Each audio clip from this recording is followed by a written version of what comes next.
Hey, what's up guys? How are you doing? Welcome to the channel if you're new and welcome back if you're returning. Today we have Mataza Rush. It is very similar to the Benkai OTK deck because they're both monsters that we just want to stack a bunch of equip cards onto. But before we get into that, if you guys like Goat, Edison, Tengu, Hat format, we got all of them here, including those more niche formats.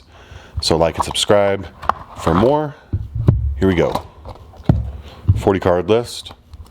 Goat format, 2005.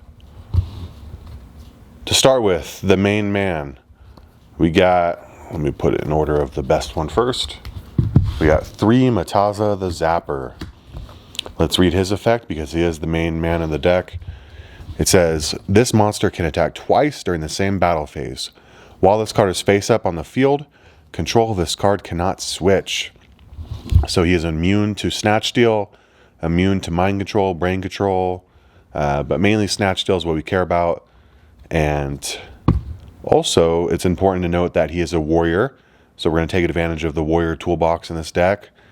And also that he's a dark. So dark warrior with this really good effect. We're going to try and play things that synergize around him and get the most value we can out of his effect. All right, next up we're playing 2 Iron Blacksmith Kotetsu.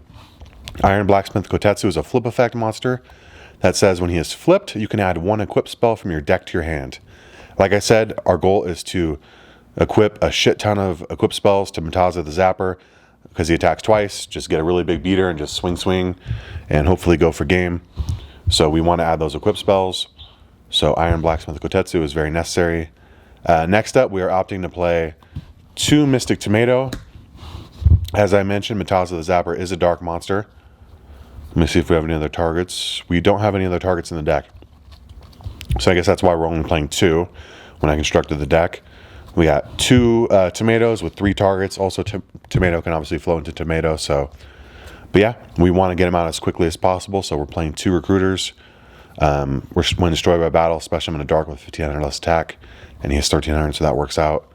Next up, we're playing 2 Magician of Faith. Magician of Faith, great card in the format. Flip, add a spell from your graveyard to your hand. We obviously have Trinity. But more importantly than that, for what we're trying to accomplish, we have a crap ton of equip spells. We have some power spells like Rhoda. We have a bunch of Trunades. So there's so many options that Magician of Faith can add back that we opted to play her. And next up, we have part of our warrior toolbox. Like I said, Mataza the Zapper is a warrior, and we're taking advantage of reinforcements of the army, so we're opting to play some warriors. We're going to play 2 Blade Knight. Blade Knight is a good card. I won't go over it because I think we're going to focus more on the Mataza side of the deck. If you guys know what the Warrior Toolbox is, then we're going to quickly go over it. We have DD Warrior Lady, Exiled Force, Ninja Grandmaster Sasuke, and Mystic Swordsman level 2 to round off our Warrior Toolbox. Next up, we have some Power 1-ofs. We're playing 1 Blackluster Soldier Envoy at the beginning, 1 Breaker the Magical Warrior, and next card is a little spicy for the deck, at least in my opinion. We've got 1 Asura Priest. Remember, Asura Priest can attack, let me read it so I don't mess up the wording. This card can attack all monsters on your opponent's side of the field once each. This card cannot attack your opponents directly if it attacks any monsters first. So because it can attack every monster once and returns to your hand during the end phase, we can just smack it down with some equip spells, maybe 1 equip spell, whatever, Access Spare, something like that, and then attack over each one of them. So Asura Priest is a spicy little option because Mataza the Zapper can attack twice, but if your opponent has like 4 monsters, this thing can attack all of them. So we're opting to play the 1 Asura Priest, and that is it for the monsters. Let's move on to the spells and then the traps.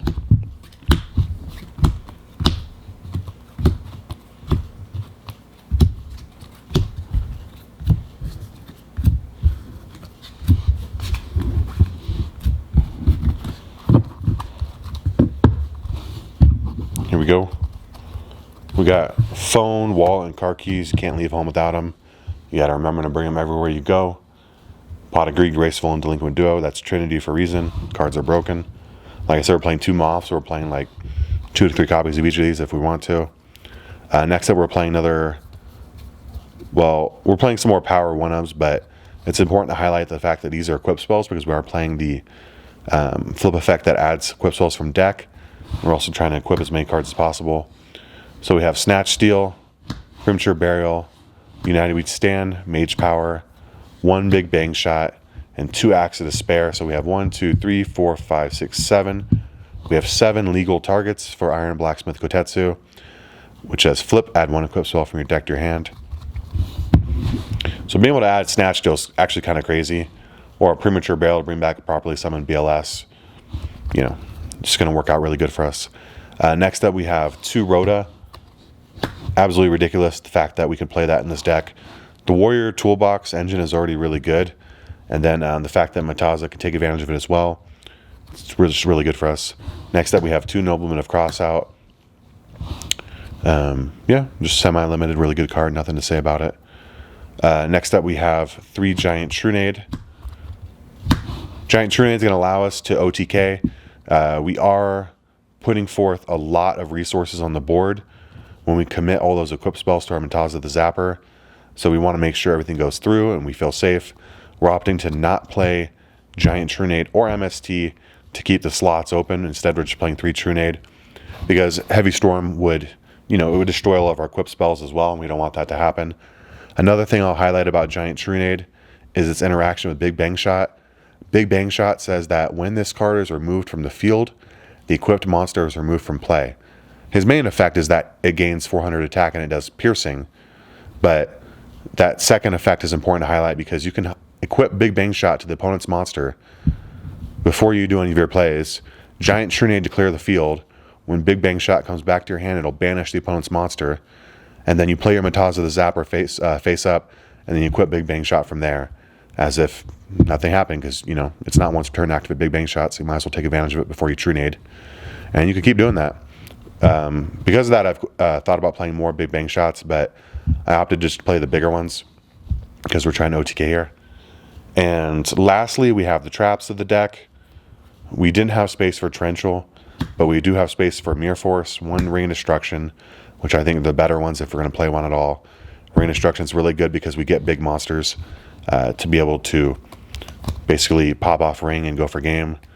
And then lastly, for the last 3 slots of the deck, we're playing 3 Solemn Judgment. Just like Giant Trunade, we want to feel safe.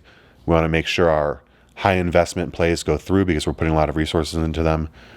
Someone Soccer Hits are arming a Mataza with like 3 equips on it is just insane value for them, so we can't be letting that happening. And yeah, that's it for the deck profile, guys. If you guys have any changes or recommendations, let me know down below.